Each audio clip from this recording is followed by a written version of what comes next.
Good morning, friends. How are you doing? If you're visiting, my name's Alex. I'm one of the pastors here. It's really good to have you here. We're going to get into a series that we've been walking through for a few weeks called We Are OneChurch, looking at what are some of our community values. But first, let me say this. It is fall. I love fall. And how do you know that it's fall? Because New York Yankees baseball is flying, guys. And I know that we live in this area right between, like in Boston, 2.5 hours, 3 hours, New York City, 2.5, 3. I see John at the back shaking his head because his Red Sox guys are in the Bahamas or something like that, and the Yankees are flying. So fall, welcome. I've got my boots on instead of my sandals, and it feels good. We Are One Church is this idea of figuring out as a community what values shape us. Now, this is a good challenge personally as well, because we get to go away, we get to look at these values and say, is that one of my values? Do I really believe that? Does that really connect with me? And then we get to ask the second question, well, if it does, what is my part to play on the journey of this community? What do I get to jump in and do? Everyone has a part to play. Everyone has something to do. So it's this moment of not just wrestling as a community, but wrestling as individuals. There's something that God has given you to do. And so we started with this grounding principle. The value one is we want to be Jesus-centric. And if you're kind of familiar with church, the answer is, well, of course you want to be Jesus-centric. But that can be harder to live out sometimes than it is just to say. And so the way we kind of phrased that was we said Jesus is our lead story. Jesus is our lead story. We want to be Jesus-centric people.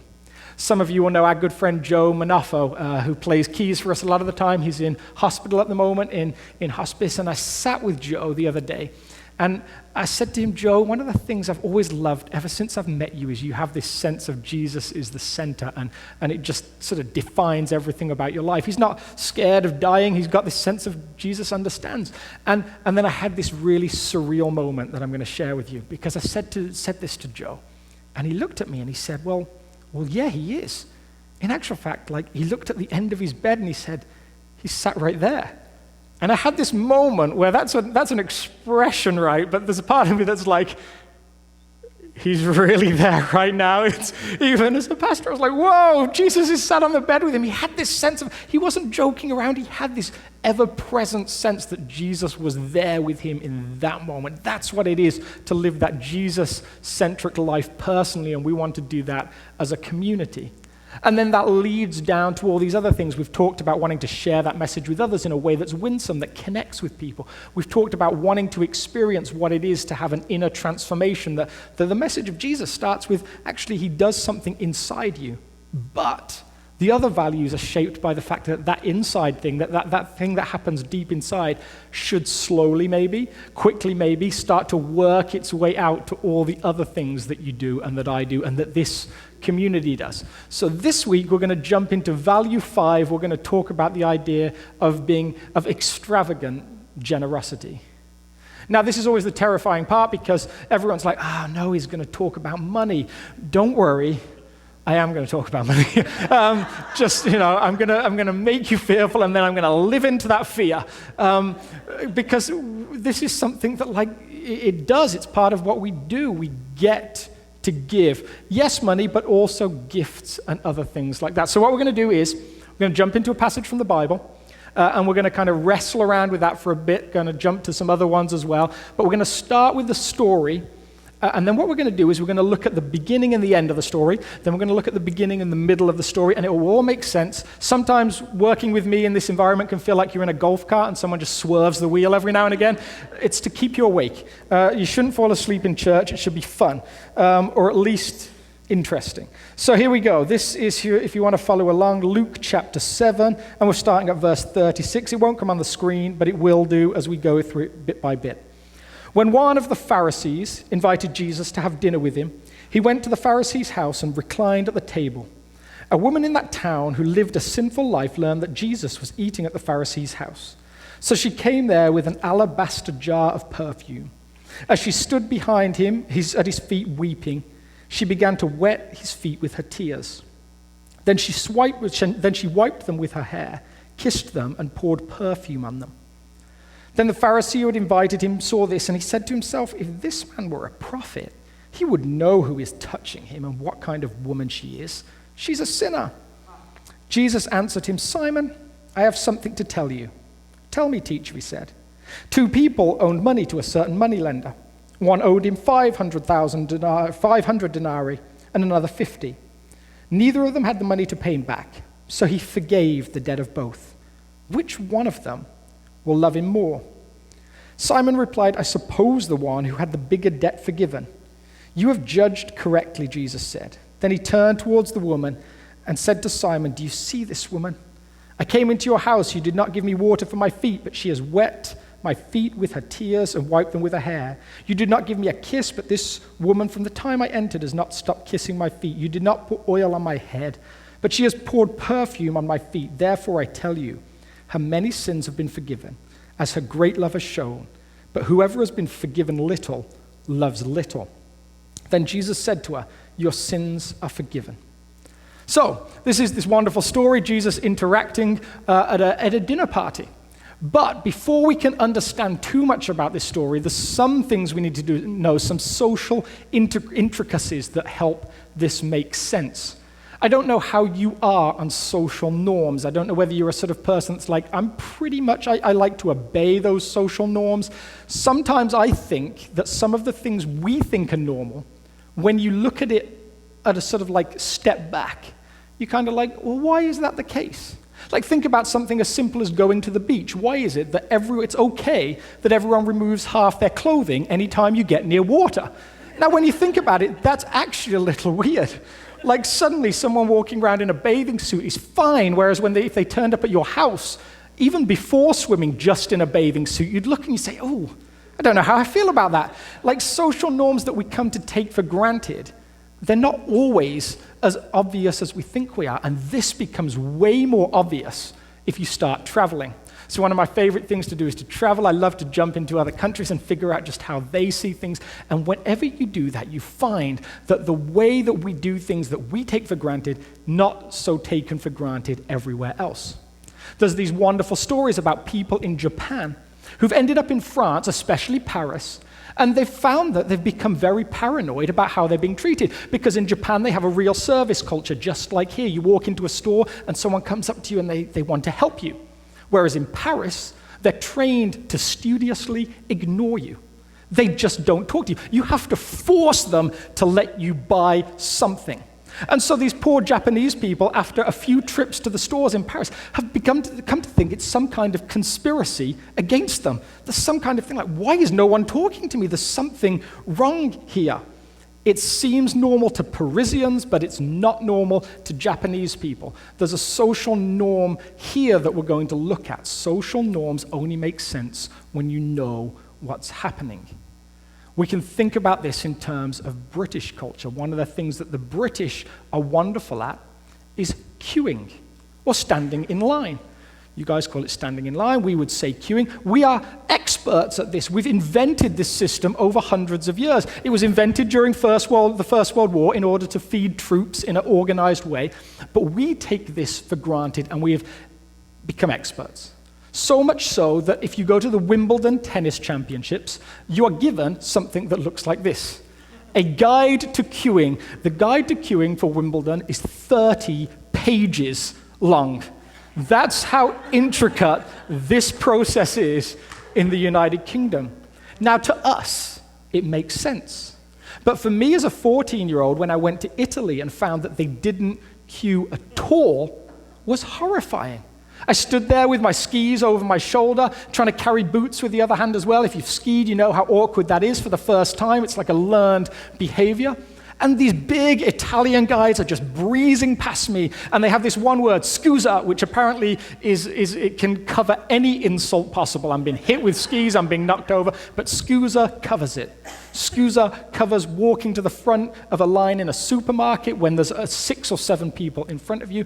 In Italy, you don't queue. In England, you do queue. And you don't know until you know. Understanding how society works is key to living well in that society. And understanding how the Bible works, it's key for us to understand how the first century works. This story hinges on the first part and the last part. So let's have a look at that first part of the story. When one of the Pharisees invited Jesus to have dinner with him, he went to the Pharisee's house and reclined at the table. A woman in that town who lived a sinful life learned that Jesus was eating at the Pharisee's house, so she came there with an alabaster jar of perfume. As she stood behind him at his feet weeping, she began to wet his feet with tears. The beginning. Let's jump to the end of the story. Next slide. Simon replied, I suppose the one that had forgiven the bigger debt. You have judged correctly, Jesus said. Then he turned towards the woman and said, Simon, do you see this woman? I came into your house. You did not give me any water for my feet, but she wet my feet with her tears and wiped them with her hair. You did not give me a kiss, but this woman from the time I entered has not stopped kissing my feet. You did not put oil on my head. She has poured perfume on my feet. Therefore, so on, so on. This was a key aspect to this culture. It was an etiquette that was always followed. Etiquette number one was this: you always wash the feet. Think about first century society. We're not talking about nice paved roads. We're not traveling anywhere in cars. We're walking places. We have open-toed sandals. That's the only footwear that we have available to us. And everywhere we go, the same streets that people walk down are the same streets that camels walk down, the same streets that horses walk down, the same streets that donkeys walk down. And with all the things that happen when donkeys, camels, and horses walk down streets, that's the kind of environment that these people are living in. So when you got to someone's house, what do you expect to happen? Somebody washes your feet. The lowest servant of the house would come along, he'd take the sandals off, and he'd wash the feet of the people that came in. But there were other levels of etiquette as well for people that were more honored. So for someone like Jesus, who was known to be a rabbi, they might anoint his head with oil. It was a sign of respect. It recognized the fact that this person was called by God to do something. Jesus points out these 1, 2, 3 ways that this person has failed in his etiquette. He doesn't care. For some reason, he's invited Jesus to his house. He values Jesus enough to bring him into his house, but he doesn't value him enough to show him the honor that would usually be shown to someone in Jesus' position. To understand this in American terms, just think about very simple aspects of everyday society. If someone offers you a handshake, how is it received if you don't return it? Now, maybe you give them a pass if you think that they didn't see, but if someone purposely refuses a handshake, it's borderline insulting. When Jesus invites this guy into his house, doesn't wash his feet, doesn't anoint him with oil, this is an insult. He's invited a person to his house and then chosen to insult him. He's broken the rules of everyday etiquette. So, start of the story, end of the story. Let's jump back in. This time we're going to do start of the story, middle of the story. When one of the Pharisees invited Jesus to have dinner with him, he went to the Pharisee's house and reclined at the table. A woman in that town who lived a sinful life learned that Jesus was eating at the Pharisee's house. So she came there with an alabaster jar of perfume. As she stood behind him at his feet weeping, she began to wet his feet with her tears. Then she wiped them with her hair, kissed them, and poured perfume on them.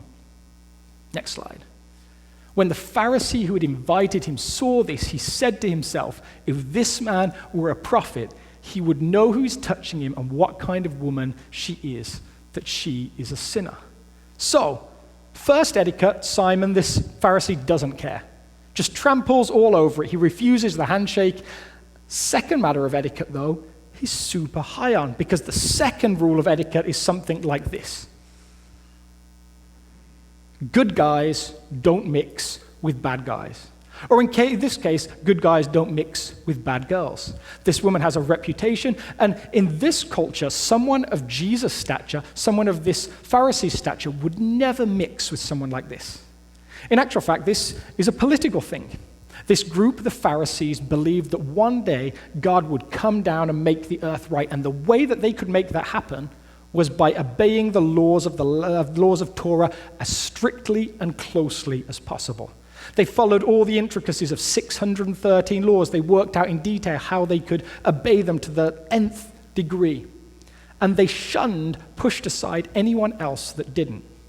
This is the background to why this guy does not want this girl at his party. And when Jesus engages with her, when Jesus has a conversation with her, he's shocked. doesn't care about etiquette number 1, absolutely passionate about etiquette number 2, deeply passionate about etiquette number 2. And then we get to see Jesus' response. Jesus, we'll start from the beginning again really quick. Here we go. Well, one of the Pharisees invited Jesus to have dinner with him. He went to the Pharisee's house and reclined at the table. A woman in that town who lived a sinful life learned that Jesus was eating at the Pharisee's house. So she came there with an alabaster jar of perfume. As she stood behind him at his feet weeping, she began to wet his feet with her tears. Then she wiped them with her hair, kissed them, and poured perfume on them. When the Pharisee who had invited him saw this, he said to himself, if this man were a prophet, he would know who is touching him and what kind of woman she is, that she is a sinner. Jesus answered him, Simon, I have something to tell you. Tell me, teacher, he said. 2 people owed money to a certain moneylender. One owed him 500 denarii, the other 50. Neither of them had the money to pay him back, so he forgave the debts of both. Now, which one of them will love him more? Simon replied, I suppose the one who had the bigger debt forgiven. You have judged correctly, Jesus said.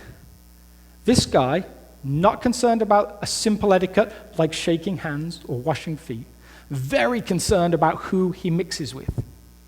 Jesus, not concerned about either of them. Think about what we read in that story. Jesus has walked into this house and been openly insulted. He's offered a handshake and the guy has studiously ignored him. And Jesus has sat down and said nothing. He sat there with dirty feet, dusty from the walk. Hopefully it's just dust, maybe other stuff. And Jesus has sat there. He's a guest of honor. Supposedly he has a position in society, but no oil has been offered. Maybe it's been offered to other people that are important, but to Jesus, nothing. Jesus has experienced all this and he hasn't said a word. And when a woman comes in who's seen as one of the bad girls, who's seen as an outsider, Jesus embraces her as if she's a somebody. He has this magical way of turning nobodies into somebodies, of embracing them like they matter when nobody else would. Jesus, it seems, doesn't care about etiquette at all. Jesus is only concerned with generosity. He's only concerned with generosity. Jesus appears uninterested in etiquette, but deeply invested in this idea of generosity. What can I do for somebody? What we see with this woman's story is this.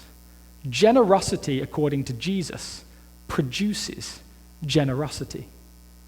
The way he unpacks the story for Simon is he talks about a moneylender, imagines 2 debts, one that could be easily paid, perhaps within a year or 2. Maybe you'd have to work, maybe you'd have to sacrifice, but it is a payable debt. The other is unpayable. For most normal people, 500 denarii is never repayable. This debt can't be repaid.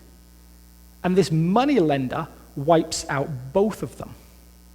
And Jesus asks the question, based on their experiences, who will love the moneylender more?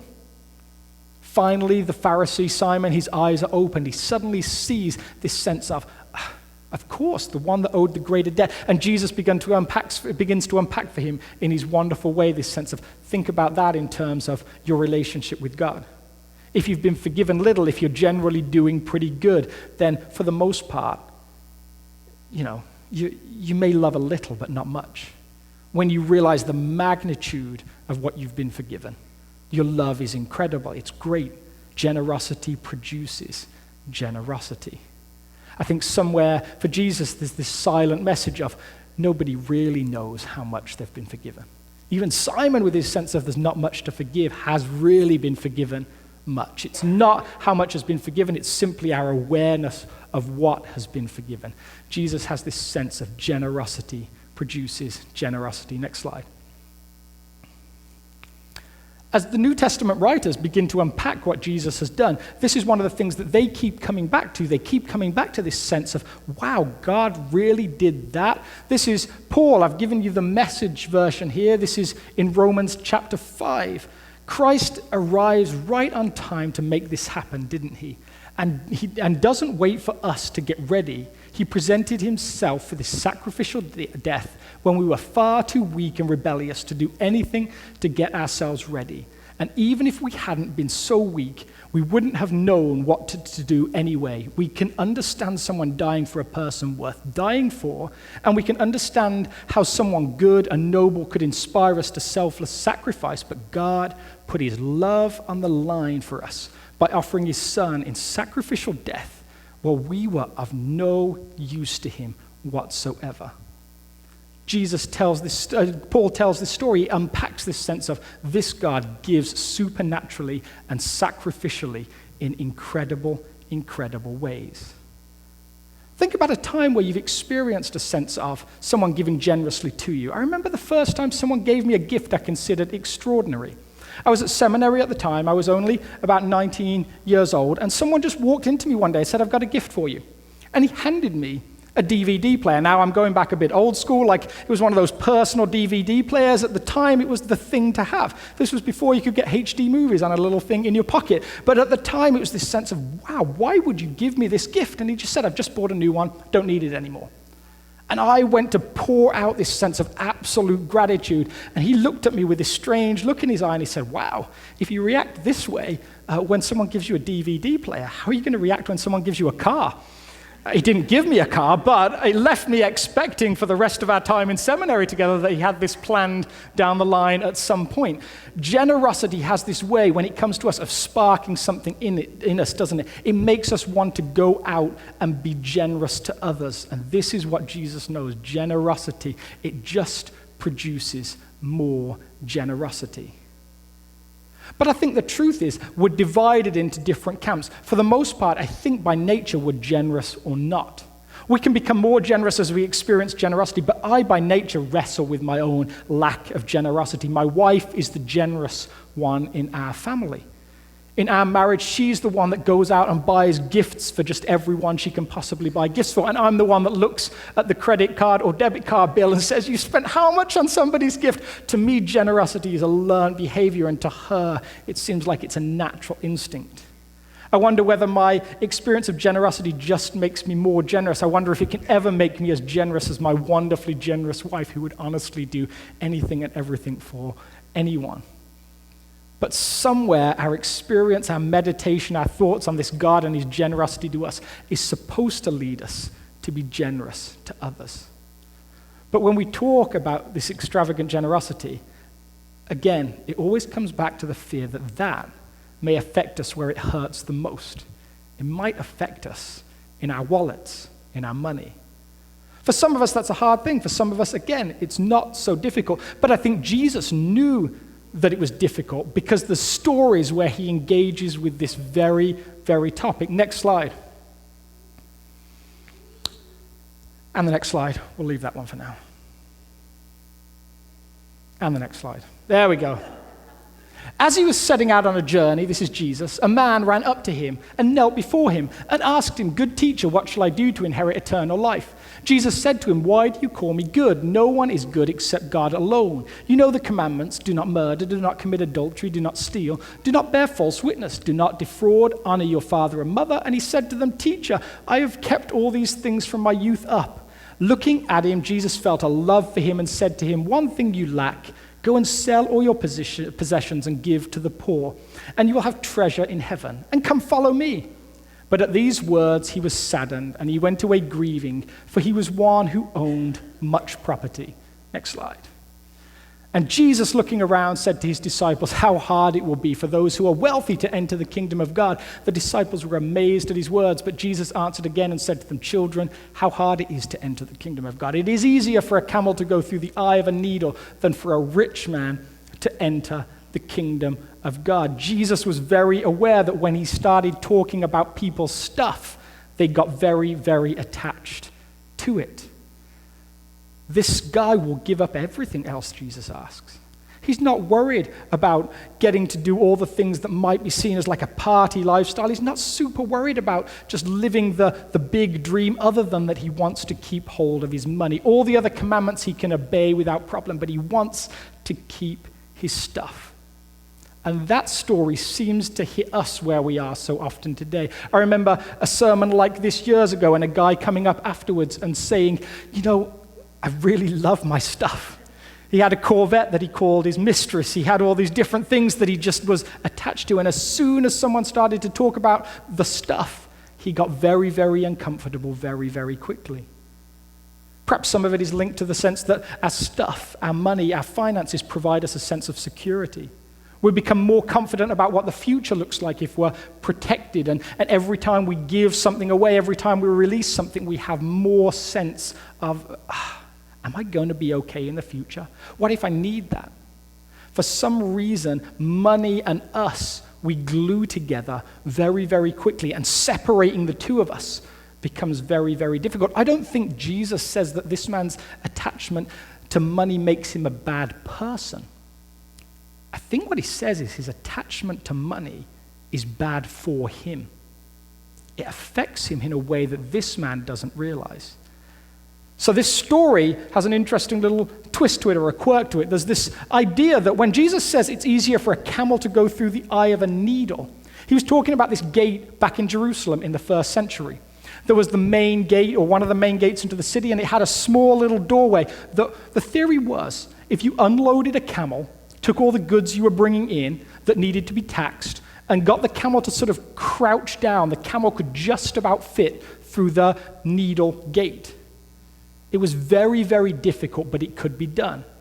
I think that's absolute nonsense. How can that be the case? Jesus doesn't seem to be interested in telling us to do something that's kind of difficult. His whole point seems that it's the absurd, it's the ridiculous, this is impossible. For a rich person to enter the kingdom is almost impossible. In fact, it might be impossible. And then he goes on in one of the other biographies to say, but what is impossible with man is possible with God. Jesus says to detach from our possessions is one of the hardest things that he will ask us to do, but he asks us to do it, and he asks us to do it for a reason. I think the reason is this: when we chase it, when we're obsessed with it, we often find we're chasing something that's illusionary. There's this book in the Old Testament called Ecclesiastes. It starts off with this idea of meaningless. If you read it in the wrong mood, it's actually really depressing. You start it and you're like, wow, I'm going to move on to something more upbeat. I'm going to go to the Gospel of John or something like that. But it starts off with this heavy sense of meaningless. Everything is meaningless. That word meaningless, back in the Hebrew language, is this word habel, or havel. It literally means vapor. Think about sitting by a lake in the middle of, maybe fall's the perfect season. There's that sense of, there's the mist that sits on the lake surface. And you sit out there, and as the sun comes up, you watch as this mist slowly disappears. Just as the day goes on, it's gone. When this Ecclesiastes writer, this guy that they call the Qoheleth, talked about wealth and chasing it, the word he picked on was vapor. There in a moment, gone in a second. This is him in Ecclesiastes chapter 4, unwrapping that a little more. I saw that all toil, all achievements spring from one person's envy of another. This too is meaningless, a chasing after the wind. Fools fold their hands and ruin themselves. Better one hand with tranquility than two handfuls with toil and chasing after the wind. What's he talking about there? So he starts off with that meaningless idea. All of our desire to get stuff comes from comparison with other people. It's a chasing after the wind. It's chasing after vapor. But then he says this: fools do nothing. They fold their hands and refuse to work. They sit back and say, I don't care. I'm not doing anything. I'm just going to wing it, to use an expression. I'm just going to try and hope everything turns out best. It's the approach to exams where you don't revise and you hide under the table and hope that it all turns out fine in the end. And then he goes on to say, better one handful with tranquility than two handfuls with toil and chasing after the wind. What he's talking about is a sense of posture. There's this sense of having enough, of holding things with a loose hand, of saying what I have, and it's enough, and I don't need more. But then there's this other posture he describes of saying, I'm going to grasp. It's almost this sense of trying to grab hold of very thin sand and watching as it all pours through your hands under the pressure. It can't be grasped. It's the vapor that can't be held onto. When we read throughout the Bible, we see Jesus' approach to money, and the Old Testament's approach to money seems to center around the sense of trying to grab it, grasp it, hold on to it just isn't good for us. Enough is fine, and then the question becomes, what do I do with what's left? What dreams can I imagine to create with what's left? How can I think about being generous with what other stuff, with all that's left over, or the other? Next slide. So a question for you and for I is this, I think, is if we think that Jesus is right, how do we practice extravagant generosity? How can you and I as individuals first practice extravagant generosity? And for this, I'm going to remove us from the money question for just a second. I'm going to share with you something that I started doing about a year ago. What I've found is that I get into many conversations. I love talking to people for the most part, but in moments, there's times where someone's talking, I don't want to keep the conversation going. Everyone's been there, right? Some of you introverts, that's like every moment of every day. You're like, let me get out of here. I don't like talking to my husband or wife, let alone anyone else. But for some of you, you're more extroverted. You actually love conversations. But still, for us guys, there's still times you're like, okay, I need a break. This conversation's been going on for ages. And I stopped thinking about me in the conversation as much as possible. I started repeatedly asking this question in every conversation: how can I give value? How can I give value to this person? Whatever's going on with them, how can I make sure that they feel heard? How can I make sure that they as a person feel valued? Because going back to that first Jesus story that we started with, isn't that what he does with this person? He breaks all the etiquettes. He doesn't care about them. All he wants to do is to be generous to this woman, and it inspires generosity from her. It's this everyday moment of saying, how can I give value to someone else? How can I wake up and my kids with all their energiness at 5 o'clock in the morning, how can I give value to them, to the person who has a need? How can I give value to our friend Joe sitting by his hospital bed? How can I give value? It's this question that takes your perspective from being on me, what do I get? And it says, I'm going to make sure that my perspective is on what do you get? How do I give value to others? I think is just this amazing question that can change so many conversations for us every day. How do I give value to my husband, to my wife, to my colleagues, to my employees that work for me, for my boss that orders me around? How do I choose to go out and give value? But then a second question is, how do we as a community practice extravagant generosity? And this is where I get excited, because this is where I get to share a little bit of my dreams and hopes, things that we might do. I've told some of you that I got to work in Haiti. I've been there about 5 times over the course of a couple of years, and I love this country. But this country has this really sad story to it. Hundreds of years of oppression. It was the first country where slaves overthrew their masters. First country where they didn't have someone come in from the outside and do the uprising for them. This group of people said, enough, we're going to be free. But since then, they've had government officials that are crooked, they've deforested, there's all these different things. There are books and books and books written on what's wrong with Haiti. And then you throw in the big natural disaster of a huge earthquake in 2010 that ripped up the infrastructure of the biggest city, Port-au-Prince. This is a city that's designed for about 2 to 3 million people that has 7 million people living in it. So it's so densely populated, and everybody knows somebody who died in this earthquake. And I got to partner with this church out there. The pastor, Pastor Timothy, he said that on the day after the earthquake, he had about 15 kids just sat at the church door, nowhere to go. Parents are dead. And so he just invited them in, and they started an orphanage. And this was the group of people that we got to work with. Now, what always bothered me was this. We got to give them basic needs. We got to do something for them, and it meant a lot. But still, this was the truth. This is a picture of where they lived. This is like a bedroom for 6. Bunk beds stacked 3 tiers high, the tiniest bit of living space. But this is what Haiti looks like just an hour from where they live. Next slide. They live on this Caribbean paradise. And the heartbreaking thing to me was I'm helping give them food, but they don't even know it. They don't even know that they live on this island that was the original Caribbean destination. How can that be? It's just an hour away. And of course, when you're living in poverty, no one can afford to take a day to go on a trip. No one can afford to pay for a transport to take you out there. There aren't regular bus or train routes running down to the beach. You don't just jump in the family station wagon like in days of yore and head off on a nice family expedition.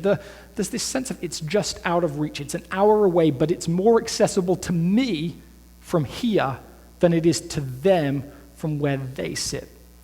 And I would just, this just was heartbreaking to me. So I sat with my friend Francois, who heads up the organization in Haiti. And we were talking about what we might do. We went through all the usual mission trip things. We were going to run a medical clinic, and that was going to be great. And we were going to do a couple of other things. It would be really helpful to them. We'd run a VBS, and we'd tell them about Jesus, of course. Like, we absolutely want to do that.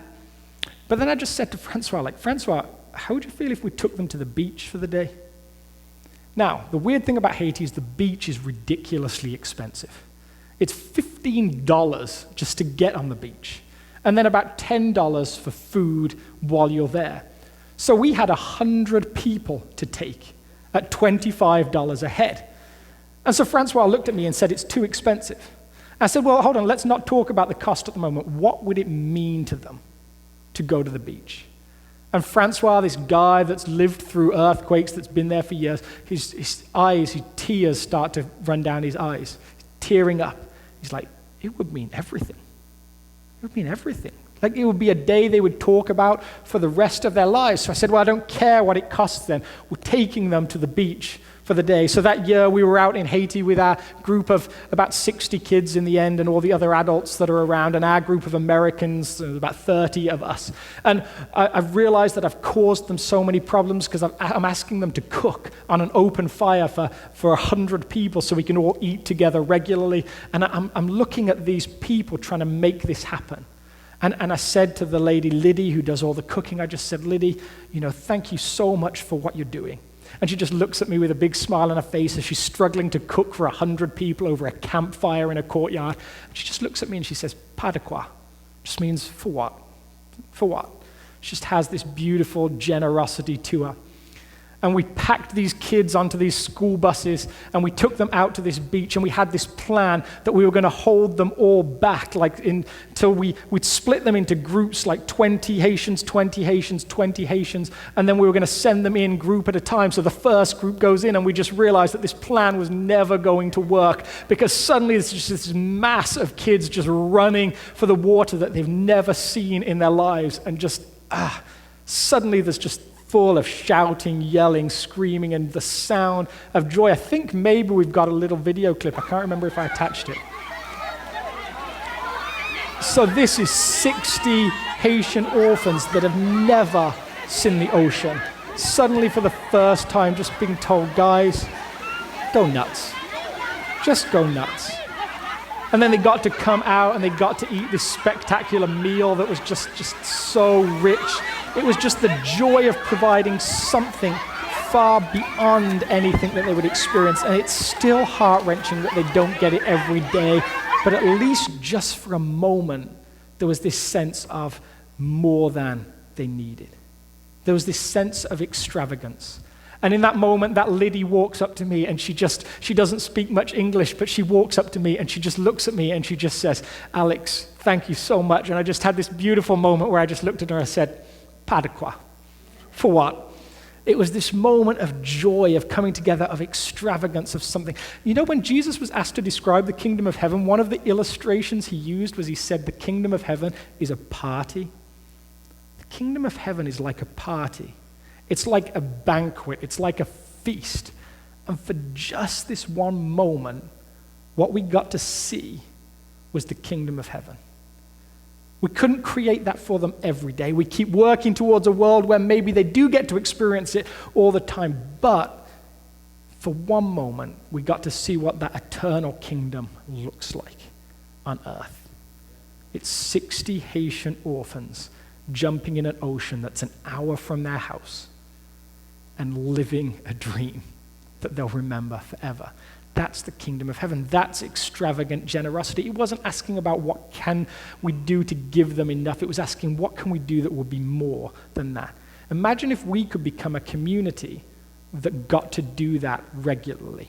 So, for those of you that are visitors, excuse me for a second talking practically about money, but we're doing an annual general meeting in a couple of weeks. And so, as we do that, we'll talk a little bit about finances. So this is some budget information that is free for anyone to know. We don't hide it from anyone, but we're going to wrestle with some of how do we change this. What does it cost to make church happen here over the year? Incredibly, it costs $250,000. This building is expensive. It's been here for a while. I wasn't here. Many of you weren't here when it was built. Some of you were here when it was built. It has wonderful aspects to it. It has aspects to it. We're like, man, I wish we could go back and change that. But the truth is the mortgage on this building costs us a lot. So when you add everything together, mortgage, running costs, staffing, programs, all those different things, $250,000 is what it costs. This is what we gave last year, $186,000, which is amazing. You guys were incredible in the way that you gave. Other people that aren't here today were incredible in what they gave, but you might see the difference between the new numbers and ask, well, how did we survive? And the question is, well, with any budget, it's what you plan to spend. So there was some stuff that we didn't do. So we might plan to say, hey, there's a new roof that we're going to need in about 10 years. We should put some money away for that every year. But if we didn't we didn't do it. And then we also have this wonderful after-school program that makes up the deficit, that helps provide enough for us to keep doing what we're doing because it makes a profit. It's a church program, but it makes a profit. And that answers the question of what's the difference. Yes, we're doing well in that sense, but here's some other figures that helps us understand where I would dream that we would go. This is what a healthy church looks like budget-wise.